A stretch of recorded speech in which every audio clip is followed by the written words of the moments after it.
Deconverted man here. Deconverted man here. I already said that, but I said it again. Today, I am talking about God. What is God? How is a God? What the bleep is God? What is that? What is it? What is it? What do you mean, God? I'm searching for God in all the wrong places, apparently. I'm looking for evidence and proof of God, and yet all I ever see and hear are bad arguments. But I cannot conclude that God doesn't exist simply because there are no good arguments that it does. But there's also no evidence of it. Well, at least I think there aren't evidences of it, but I don't know what I'm even looking for. And neither does anybody else, although plenty of people assume they know what God is. And of course, Google Images will yield some result if you type in God. And it wouldn't surprise anybody to see mostly Judeo-Christian depictions of God. Why? Well, because Christianity is extraordinarily popular. About 33% of the world is Christian, give or take. And in America, Christianity is super popular among all the other religions. Muslims would have an issue with depicting God, and the Jewish people would also have an issue with depicting God. So we're not going to see them represented here either. Occasionally you'll get some Hindu stuff like this cool little elephant guy. I actually think that looks kind of neat. If you're going to have a god, you know, it's kind of cool to have it not look human. There's human hands, and I don't know what other sort of hands it has, and it's, I don't know, human-like body, but the head of an elephant. Yeah, sure, why not? Why wouldn't God look weird like that? But you have, the whole classic Jesus. Of course he's not. He doesn't look Jewish ever. He's like a kind of a white guy. Come on, man. He was a Jew. So, yeah, you have the classic, gray haired guy in the sky. Then you have this one. Oh, that's called cool. I'm hanging out with the blue dude. Whatever. But there, how do you get to this result? How do you get to that concept in the first place? I'm told things like God is everywhere. You'll see God in everything. Just look around. It's in the trees. Look at the trees. But I look at the trees and I just see a tree. I don't see a God. People say, oh, it's a creation. No, I don't see that either. I don't see that it's created. So, what am I looking for? And what is it exactly? What is a God? What makes a thing God? What is God? Well, it depends on who you ask. Every religion is going to have its own answer. Every single religion and cult is going to have its own answer. Because everybody has come up with their own idea of what God is. And this didn't come about one day. It came about, probably like many of our ideas, slowly over time.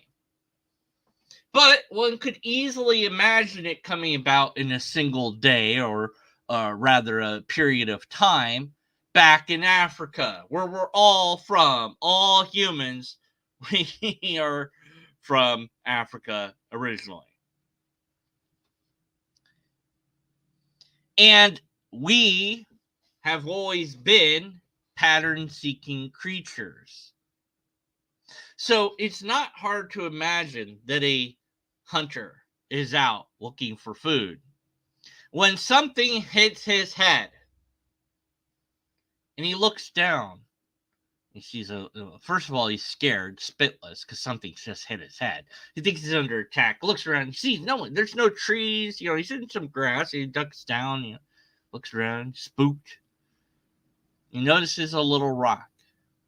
A rock hit his head. Somebody threw the rock. That's the conclusion to draw, that it's somebody, because that's what throws rocks, is people or animals throw rocks. Monkeys throw rocks. People throw rocks. Rocks don't just fall from the sky. At least he doesn't know that rocks, under the right conditions, can fall from the sky. And so he doesn't know that 100,000 miles away, a volcano erupted and spewed its contents in the air. And one of those contents was a tiny rock that flew into the air and happened to land on his head. He has no idea about any of that.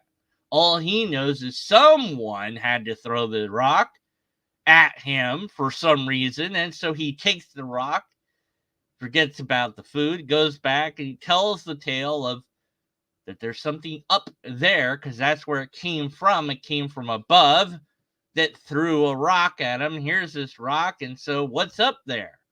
And the elder comes up with a story about the man in the sky that throws rocks. And that's the beginning of a religion. And it evolves and changes throughout time. It is carried by people because people tell each other stories. We love story. Our life is a story. And we encode ideas into our stories. We encode our history. We encode our morals into story. Yeah, the empty soda bottle. Yeah, that's the Gods Are Crazy movie has an empty soda bottle land on the guy, and he goes looks for God. That's a decent take on it too. Could have been an empty soda bottle, but this is back in the day.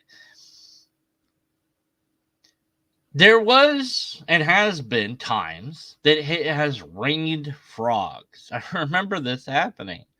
It happened in an area I was in. I think I've seen it a couple times.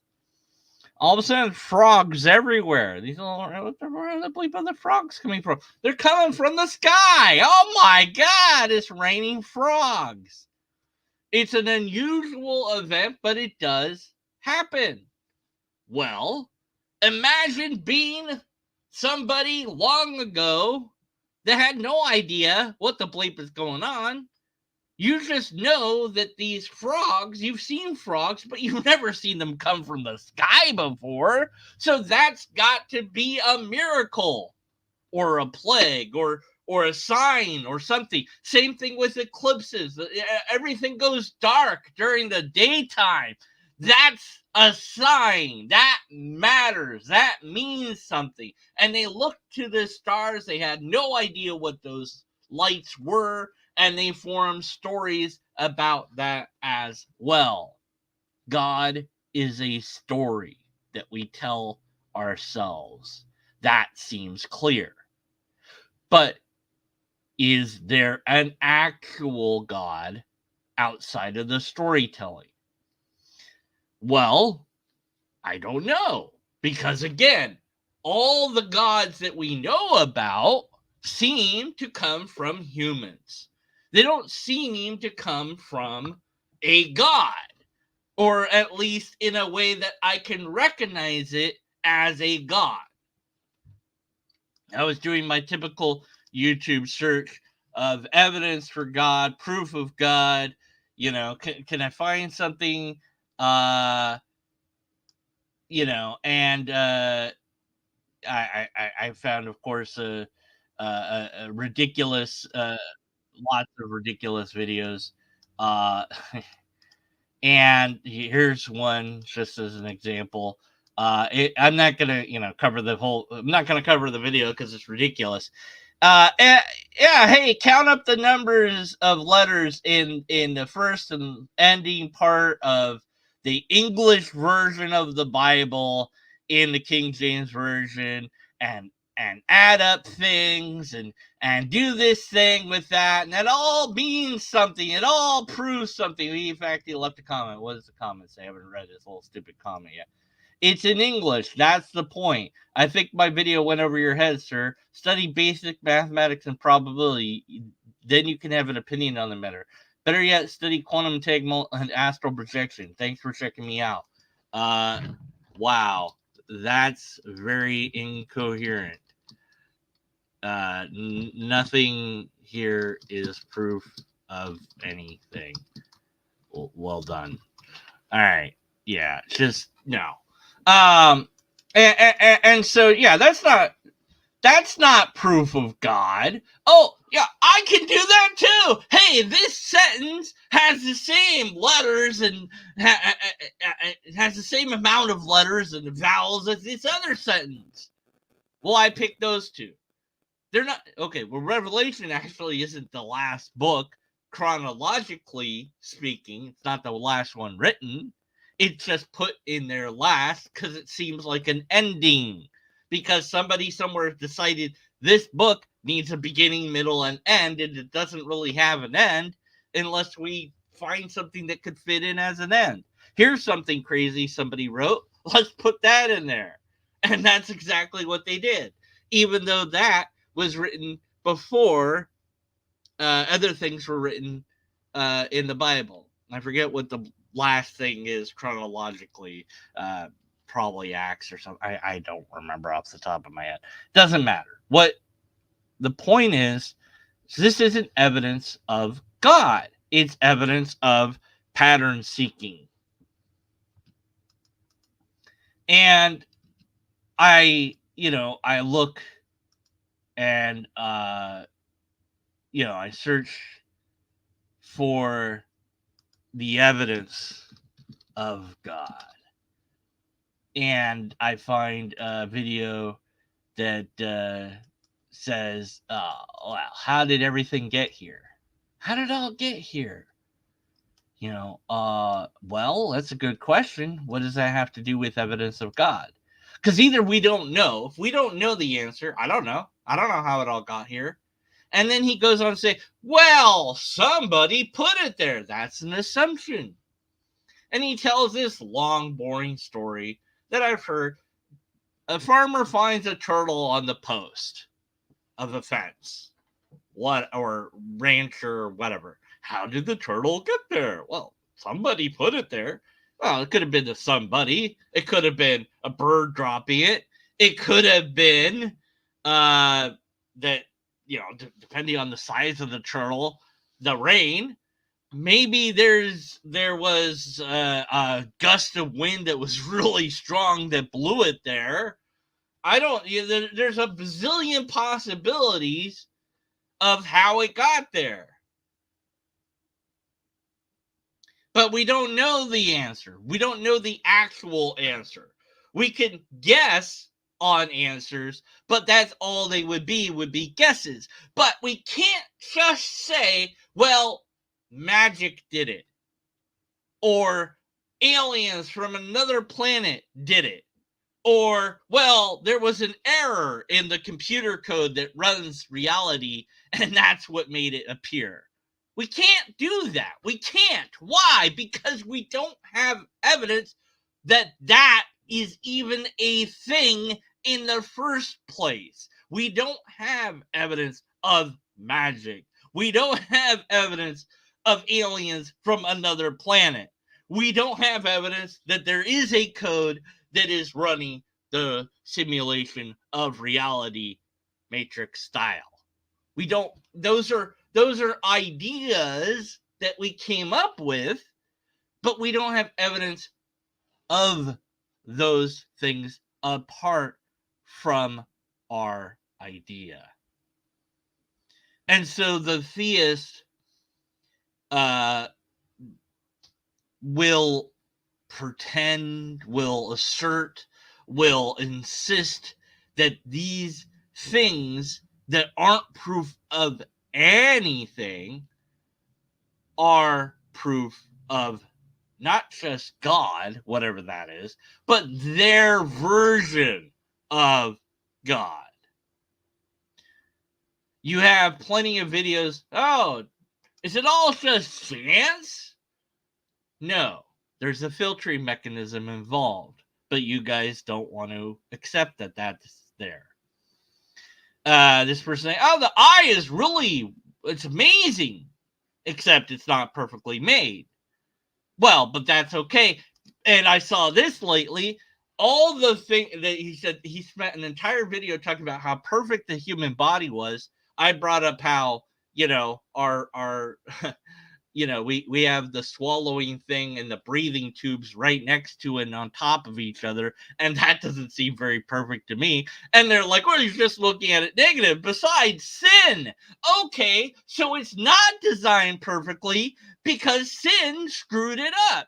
So sin made it not be perfect. So you can't look at it and say, wow, it's perfectly designed, at the same time saying, well, but there's imperfections due to sin. You can't have it both ways, but they want to have it both ways because it's the only way to make sense out of it. The utter, complete denial of biological evolution by, like, I don't even know what the percentage of apologists is. That would be an interesting study. Is insane, though. It's like every single one of these people that is talking about evidence of God, biological evolution, you believe in that. Yeah, it's an evil thing, blah, blah, blah, atheist evolution. It's like, no. It's a scientific thing. We have proof that it's real. Well, you just do that because you don't want it to be God. No, it's real. We proved it. If there's a God, then it used evolution. Everything is evidence of God. Well, that's a problem. And you don't recognize the problem, but I do. There has to be at least one thing, if not more than one thing, that isn't evidence of God. Because then how could you make a comparison? They do the watchmaker argument all the time. You find a watch on the beach. How did it get there? Blah, blah, blah. It's really complicated. Look at how the tree and how complicated it is. Yeah, but the tree and the watch are different things. They're different types of things.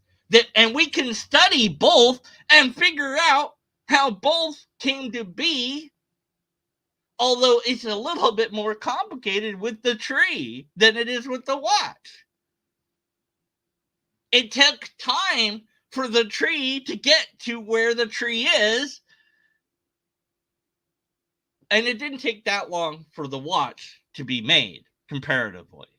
It took thousands upon thousands upon thousands of years for the first thing to evolve to the point where it would be a tree, or even anything close to what we would call a tree. Plant evolution is its own thing. Usually we focus on animals because that's us. We want to know where we came from. And so you look at anything about DNA or RNA, and it's immediately showing animals. Like, what about the plants? The plants were first. The bugs were first. Small things were first, right? Like the big things came later. And you're talking about chemicals. And this one video is like, the RNA was first. Okay, how did RNA come to be? And it said, well, it appeared in these hot vents. And I'm like, yeah, but that doesn't answer the question. How did it do that? We don't know. We don't know yet. We have some guesses, I guess. Maybe somebody has figured it out, but we don't know. Ultimately, maybe that's it. Well, God must have done that. Well, how do you know that God did anything? How do you know what God is? How do you know what God can and can't do?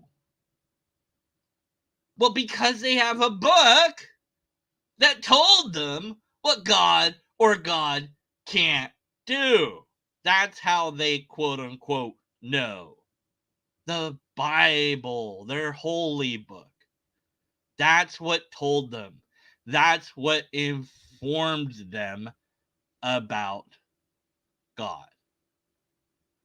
You can't find the evidence of God by working backwards, but that is all apologetics has ever done.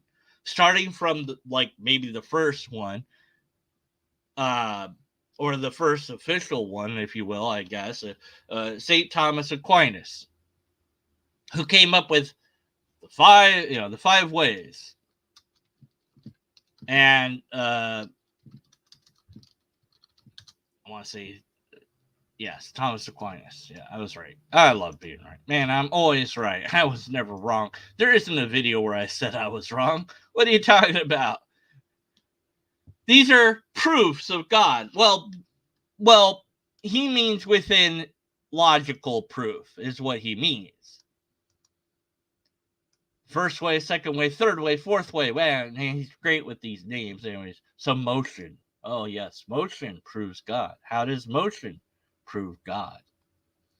Well, all bodies are either potentially in motion or actually in motion. All right, that seems straightforward enough.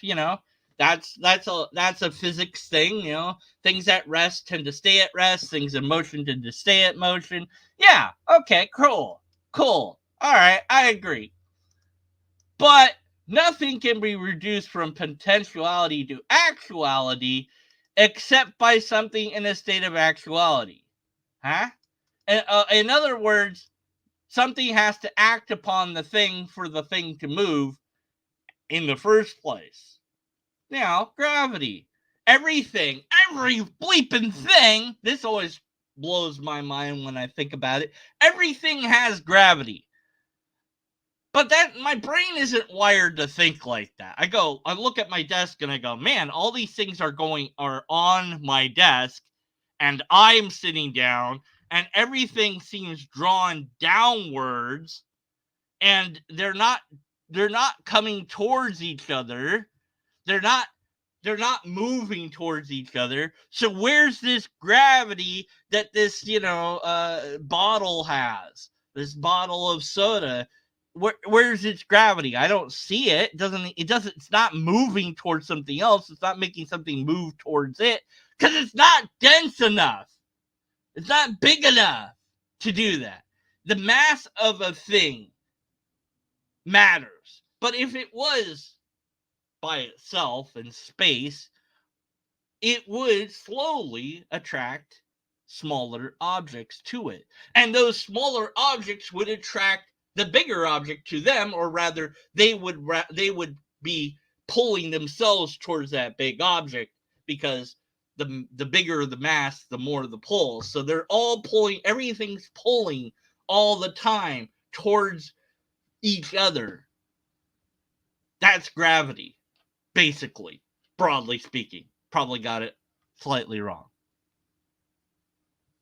So nothing is really ever still then.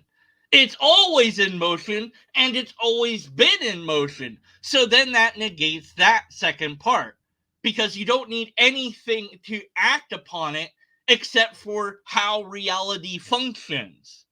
So he's extrapolating an observation about reality. And remember, back in his day, science wasn't like what we have today. So he's working with what he had. So perhaps some leniency can be granted there. For his time, this is a decent observation, but it turns out to not be true, at least in part. Well, if something's not completely true, there's actually a fallacy for that. It's a half-truth. It's not completely true. It's not completely false, but it is not completely true, and so it's a half-truth. There might be some truth in it, but it's not completely true. He didn't know gravity, or if he did, he didn't understand it at the conceptual level that I laid out. And goodness knows if I got that right, because my understanding comes from my learning of gravity and how it works in our modern day system, and I could be easily wrong. I could be misinformed, goodness knows. But according to what I do know, something in motion doesn't necessarily need to be booted by something else in motion. That is to say, I don't need to kick a ball for it to roll. I just need a hill. Well, the ball has to be on the hill. Yeah, it does. But if the ball's on the hill, maybe there was a tiny rock in front of the ball, but a gust of wind came, blew the rock away, or blew the ball, and the ball starts rolling down the hill. I remember this. I was a younger kid. We found a bowling ball, and there was this like gutter kind of like indent for the rain, and so we rolled it down that, and we thought it would follow the path as a curve, but it didn't. It jumped right off that path and went straight towards a house, and so we had to go running after it. Thankfully, it stopped before it hit the house. But man, that was pretty cool. And later, at some other point, we took a tire that we'd found and we climbed this big old hill that was across the street from us, across the freeway from us. And we put it down and rolled it down. And there was a little fence there, and it hit that fence and went flying over that fence. And then there's a bigger fence between, where the houses are, and it went over that fence. And it kept going until something stopped it. And that was cool because, well, we knew that something was going to happen, It's going to hit something at some point.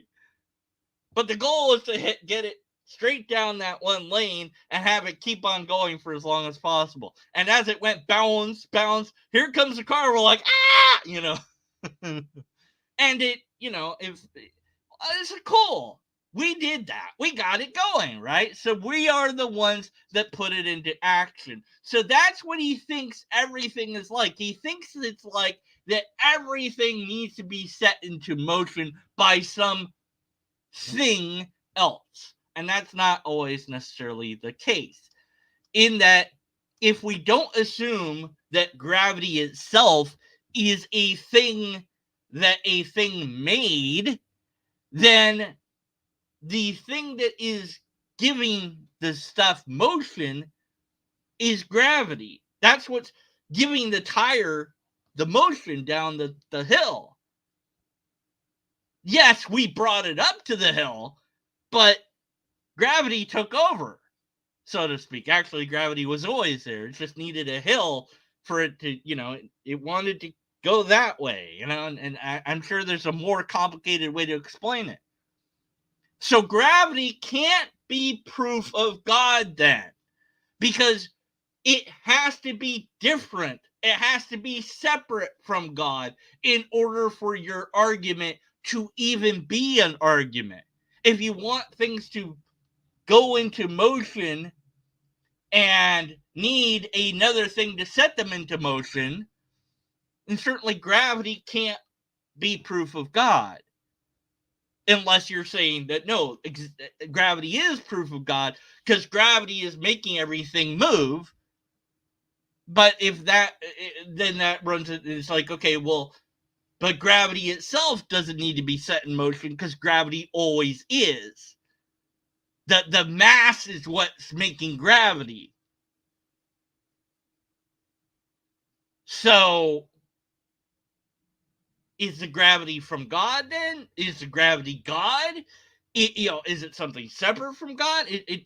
But it's not completely true that something else has to start the thing, except for that something else being gravity at best. But if gravity's not God, or proof of God, or you're not arguing that it's gravity, because that would be your answer then, and you're not arguing that this is all due to gravity, then what are you talking about? Okay, well, we don't know yet. I have to keep going. Nothing can be both actuality and potentiality in the same respect. Actually, that's not true either. Because when you have a tire or a ball on a on a hill, they call that potential energy. It is potential. That's how we learned about it. This is potential. It has potential to do work. So it is both at the same time. Oh, well, whatever. We're going to ignore science because we have to. So therefore, nothing can be actually and potentially with respect to motion. Well, okay, that's true because once it's in motion, it's in motion. But if it's at rest, it's at rest. Okay, but you could have just said that in a better way, and I don't think you needed this one or that one to say the last part, but whatever. Nothing can move itself. Well, that's not completely true. We already covered the fact that things will move themselves in the fact that gravity is a thing. So, well, but they're not moving themselves. The gravity is moving them. So I guess he's arguing for gravity then, right? I'm sick of saying gravity. Gravity, motherfucker! You know what gravity is? That guy that yells. That's all I know about that guy. I did find the video, find his channel one time, and it's like that, and then whatever. Anyways, it has to be put into motion by something else. Right. Gravity. Got it. So if there was no first mover moved by no other, then there'd be no motion. Okay, so here's the final leap that we've taken. We pretended that we didn't know about gravity for all of these things. For every single one of these highlighted things, we pretend that we don't know how gravity works. That's what we have to do. We have to pretend that gravity isn't a thing anymore. And we have to pretend that our understanding of physics is very, very basic. An object in motion tends to stay in motion, an object at rest tends to stay at rest, and that's all we know. We don't know about gravity. We don't know about mass. We don't know how everything attracts each other at some level. We don't know any of that, because he certainly didn't. So we have to ignore all of that. But even if we do, what are we left with? We're left with one. Either it's potentially in motion or it's actually in motion. So he leaps from that and says, there has to be something that moves everything else, that is not moved. It's not moved by anything else. It's moved by itself. There must be that. And that, of course, is God. Wow. What an incoherent argument to get to God. Ignoring, of course, science. Because, like I said, we have to ignore gravity for all of that. And even if we do, it doesn't follow. And you say the first mover is God. How did you get to the conclusion God, though? God appeared, if you will, in the argument out of nowhere. How do you know that God can move anything? And that's the problem that I'm trying to bring attention to is, how do you know what God is, and can do? Or how it works, mechanically speaking. If you listen to the apologist, you will hear lots of things about God and wonder, how do they know that? God, apparently, according to many apologists, not all, is beyond space-time. Oh, okay. So there's no where and no when for it to be. Got it. It doesn't exist anymore. Well done. Well, no, it means this, whatever. And and I'm like, look, there has to be a somewhere for it to be. And a some when, because you can't progress from idea to implementation without time. There's a point where God's like, I'm God, I'm still God. You know what? Universe. Well, you can't have that without time, because there's not even him or it saying God in its head. Oh, it doesn't have a head, right? We'll get to that in a moment. There's no any time. So they can't think. It can't do anything. And if there's no space, there's nowhere for it to exist. But this makes sense to them because they also say God is not made out of anything. How the bleep does that work? It's made out of soul or spirit. What is that?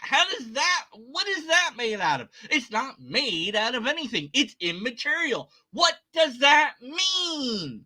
It's not made of stuff. No molecules, no atoms, no subatomic particles, no energy. Nothing then. It's made out of nothing, is what you're saying. So it doesn't exist then.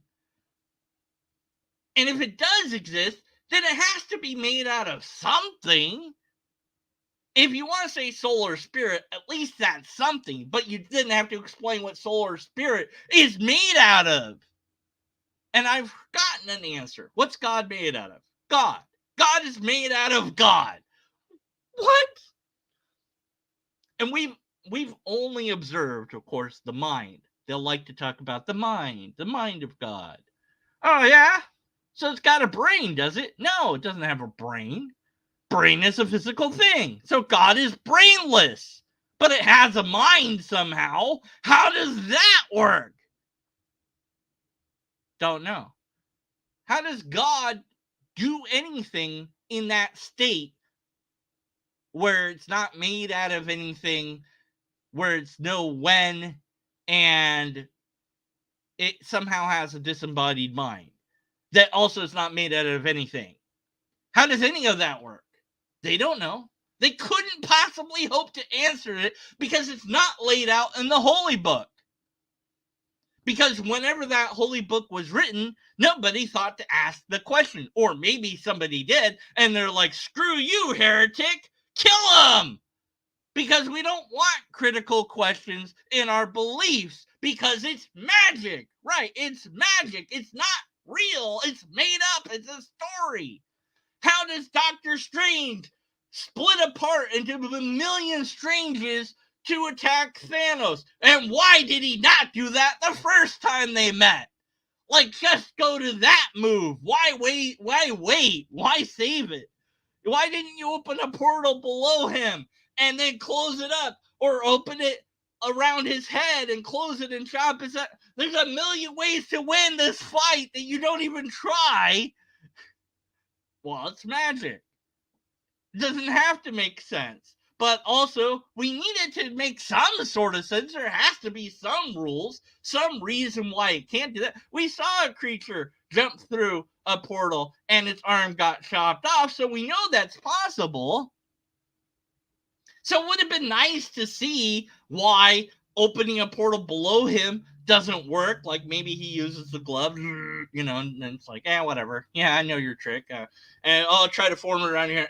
It doesn't work. I can't make portals right now because his magic's blocking my magic. Something, anything. But whatever. It's a story. Doesn't matter. We ignore the problems of it because we're having fun watching the story. The mechanics of it don't matter. How it works doesn't matter. Doctor Strange could solve, Tony's trying to solve the world's problems of energy with his arc reactor. You don't need that. You've got Doctor Strange. He opens a portal in the ceiling and below that, in the same place, and then you just run water through. The water's going to keep going forever, and you just put a water wheel there, and you connect that to a generator. Infinite energy. Unless it takes energy, like mental energy, to keep the portal open, which that's never explained how that... It doesn't matter. Doesn't matter, because we're trying to explain how the magic works. And we get to this point where you go, it doesn't... There isn't an X... Why doesn't he do that? Because it's... Well, he could. If he wrote the story, then he could. But nobody wrote that story because then they have to explain that. There's too much explaining, and then it stops making sense at some point, and it's no longer interesting as a story. Maybe it's too complicated, too mechanical. Maybe it's interesting to some people. I don't know. Overly explaining how the shields or phasers work, or the proton packs from Ghostbusters. How does any of that work? It doesn't matter. It just works. That's all. How do ghosts work in that reality? Don't know. But they're studying them. Hey, that's a step in the right direction. That's kind of cool. Let's spend some time looking at how they study the ghosts. No, we're not going to do that. We're just going to plow through the rest of the movie. I started watching that movie. It's a mess. I don't know. It's a story. So how God works is a question that the theists cannot answer because they didn't bother to tell us. Whoever wrote that book, or the whoever's, multiple people who got it not necessarily written but invented the stories, they didn't come up with it. So it's not important. Where does Jesus go when he ascends? He comes back from the dead. And he does some weird stuff when he comes back from the dead. Okay? First of all, he sees people, or they see him. He tells them not to tell anybody, but they do tell people, but also they don't tell people. Depends which version of the gospel you read.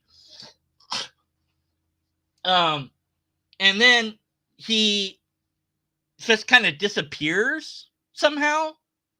I don't know how that works. He just kind of disappears. Like he vanishes.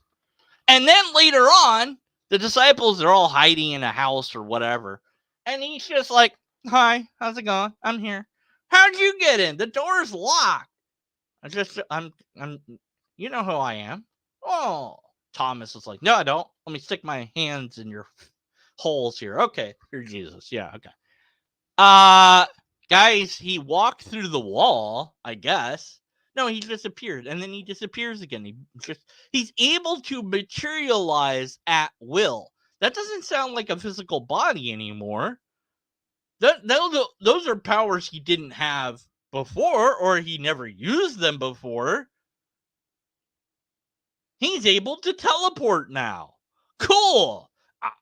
And then he tells a bunch of people, whatever, "I'm going to leave this spirit behind so you're not alone. And I'm going to bugger off back to heaven." And they watched him ascend to heaven. He went up. He went up. Because heaven is up. Well, but the problem is the globe is a oblong spheroid. So up is into space. And the planet is rotating around, is orbiting the sun, and the sun is also orbiting, and everything is moving in like a corkscrew pattern. So wherever he went is now, we're billions of miles away from that thing now. But that's where heaven was located? And he was able to achieve orbital velocity somehow? But what happened to his body? Didn't he have a physical body? I thought that was the point. He took his physical body to a place where there's no physical realm for a physical body to exist? How the hell does that work? They don't know. They couldn't hope to know how to answer that question because it's not in the book.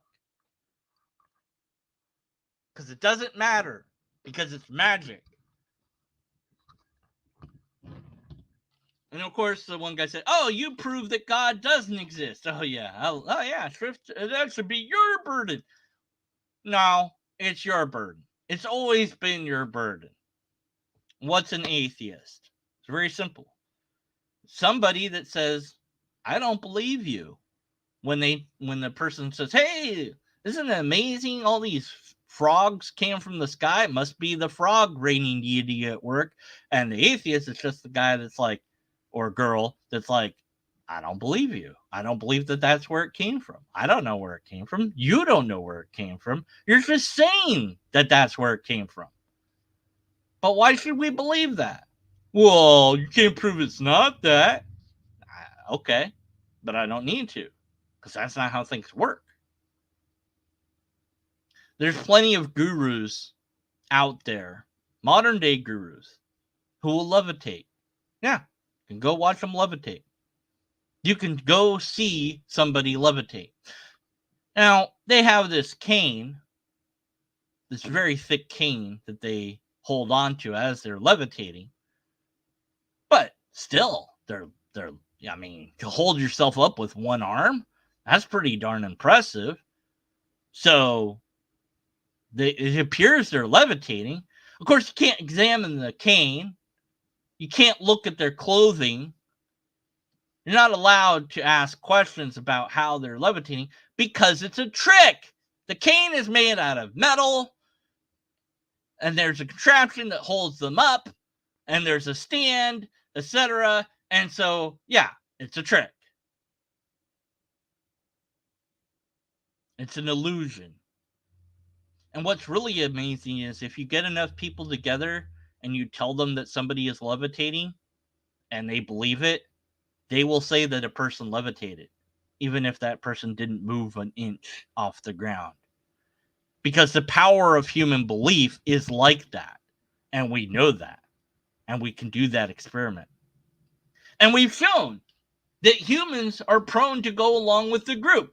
They've done this experiment where they, have 4 or 5 actors and they have one real person come in and they how long are these lines? And they'll say the right answer the first time, but then the next time they'll all say the wrong answer and the last person will inevitably say the wrong answer. And you can get this to keep going to the point where you remove an actor and you replace them with a real person until you have nothing but real people completely lying about how long the lines are because they all are in agreement with the wrongness that they believe in now. Weird. It's the random, rare person that says, this is bullshit. This doesn't, that's not how long it is. It's, no, that's, I'm not going to go along with the group. They do it with the elevators. Everybody's facing the wall. The person comes in, they turn around almost every time. Very rarely do people not. We are social creatures. So if everybody around you is saying that there's a God, you're more than likely to say that there's a God, even if there's no proof of it. And maybe you'll even convince yourself that there is a God. And then how much more do you need to prove that there's a God if you write books about it, if you make money on it, if it's your livelihood, you spent time and energy on it? That, my realization of deconverting and why it was so painful, there's many reasons why, but one of the big reasons is what a colossal waste of time most of my life has been. That's painful. Goodness gracious, that hurts. I believed this nonsense for many, many years, since I was 8 years old. Maybe a little bit before that. I believed this was all true. What a waste of energy. Goodness knows how much energy I spent on prayers and belief and worship. Time that could have been spent doing something else, anything else. So that hurts to confront that and admit that it was all not true. Far easier to believe that it is true because of all that time. So I understand why people maintain their belief. And I just ran up against it myself lately, perhaps, because I might have perhaps maybe been slightly wrong on a technical level about an argument, maybe, possibly, that I have a video talking about now. And I encountered the doubling down effect in my own brain. I'm right. I know I'm right. I'll prove how right I am. Well, nope, I wasn't. But it was really hard to see that. It was really hard to convince myself that I was wrong. Because I really thought I was right. And my brain was like, no, you like being right. You will be right. And I had to fight that tooth and nail. Mentally speaking, it's really hard to do. It takes energy and effort to convince yourself that you're wrong. And most people, I dare say, are lazy. It's far easier to believe than it is to be a skeptic and to question, to ask, and to not know the answer. What is God? How is it God? I don't know. We invented it. Seems like that's the answer. We made it up. We humans. And maybe it's a good, useful thing, or maybe it's a bad and dangerous thing. It depends how we use it, just like any other thing that we made up. But just because it's a concept, we don't need to discard it, but I think we do need to recognize that it is just a concept and stop pretending that it's more real than it needs to be. We could have religion where we admit that God is made up. We could do that. We could get rid of the bad parts of the holy books that say to kill people and justify genocide and other evilness, and sickos like William Lane Craig who can't think of a person that has been hurt in the scenario where everyone is slaughtered. I don't see anybody that was hurt by that. Yeah. Fuck you, Craig. You're an evil, nasty person. And of course, we have the modern day thing, modern day world. Israel and Hamas going at it. And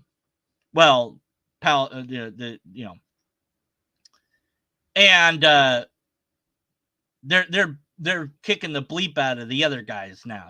They came in, they killed a few people, and they've just been, killing people left and right. You're like, okay, it's enough already. You proved your point. No, they didn't. Why? Because we have to show anyone that dares attack us, this is what's going to happen. We're going to decimate you. Wow. Okay, so nobody will mess with us again. Well, but did that work the last time you tried that? No? Why do you think it's going to work this time then? Well, they're not thinking. They're reacting with emotion. I'm going to punish you for hurting me, for hurting us. And of course, on my thing, I linked this lately. There are red cows in Jerusalem. They imported them from Texas, apparently. They've been there a while. I don't know how long. But they're preparing these red cows. And you're like, what the bleep, red cows? And I'm like, yeah, red fucking cows. And they all think that the sacrifice of these cows at the temple will start the end of the world. Oh, good. That's great. We've got 3 different people that all think this one spot is super mega holy. You have the Christians, the Jews, and the Muslims that all think the Dome of the Rock is this magical, super magical, amazing place where the Jewish temple was there, and now the Muslim thing's on top of it. So they want to move that somehow. I don't know how you would do this, but they want to move the whole thing somewhere else so they can rebuild the temple, because the temple has to be there. It can't be somewhere else. That's ridiculous. Don't be silly. It has to be on that magical spot. Do you have to dig down to get to the spot where it was originally? I don't know how it works, but they think, and so, well, that's going to cause a war. Whether you move the thing or just destroy it so you can build your thing, that's going to probably cause a war. But let's say that they have some way to resolve it. Maybe we can build the temple in the sky and suspend it up there with I don't know, beams and hot air balloons. I don't know, whatever you got to do so that it's technically in the same location that it needs to be, and it doesn't interfere with your building. And anyways, we go and we kill these cows, and that for the Jewish person, it means this: the Messiah will now appear eventually at some point in that year, or I think it's that year. I don't know. Maybe it's within a certain amount of time frame. It's not really clear, but the Messiah is supposed to appear. Now, meanwhile, the Muslims are like, no, there can't be a Messiah because we had the final Messiah. That's already been. So the killing of the cows just means the world's going to end. Then you have the Christians who think, oh, no. The killing of the cows is going to bring about the end of the world. But the first person that shows up to say, yes, I'm God, I'm the Messiah, he's the Antichrist. He's a bad guy. And oh, yes, it's going to be a guy. Kill him. He's bad. So the Jews will be like, this guy that's saying he's God is good, and the Christians will be saying this guy who says he's God is bad, and if the Christians manage to kill him, then the Jews are going to get pissed off about that. But it doesn't matter. Even if they don't manage to kill him, they're still going to be pissed off at the Christians for saying that he's the Antichrist and it's the bad guy when they think he's the good guy. And the Muslims aren't going to agree with any of them, so you're going to have the Christians and the Muslims and the Jews fighting each other over a spot of fucking dirt because of fucking red cows. That's gonna lead to the end of the world. Well, no, it's gonna lead to a big old war that might lead to the end of the world because of a fucking book that we invented a long time ago. Also, the eclipse might also mean something this time because it's different from the other times that we had eclipses because reasons. Fuck. We're fucking screwed. But you know what? Maybe we'll make it past that. Maybe the cows will die somehow. Oh, by the way, they're hiding the cows because, they want to protect them until they sacrifice them. But what I'd love to see is they kill the cows, nothing fucking happens. They all just stand there like a bunch of idiots waiting for somebody to show up and be the Messiah or the Antichrist. And nothing happens. They go, well, eventually it will happen. It wasn't the right amount of cows. It wasn't done the right way. Whatever excuse that we can. Or it happened in a spiritual way, But the very real likelihood is we'll go to war over something stupid. But maybe we won't. Maybe we'll get past that. So then the only thing we have to worry about is the fact that global warming continues and we're fucking killing ourselves that way.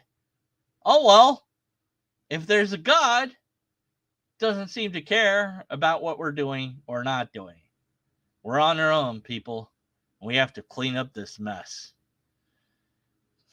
May logic and reason guide us. Until then, well, along the journey, I guess all we can do is be a skeptic.